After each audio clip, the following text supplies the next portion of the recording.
Hello guys, welcome to my channel. Today we are going to see my USB drive is getting this error, access is denied.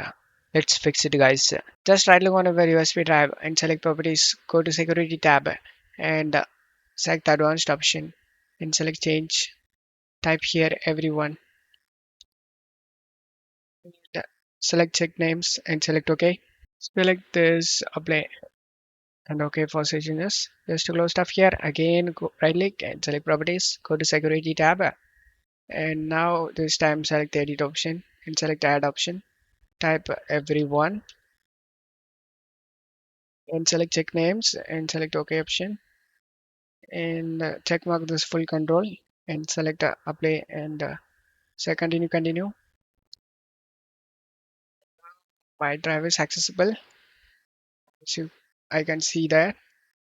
As you can see, my drive error has been fixed.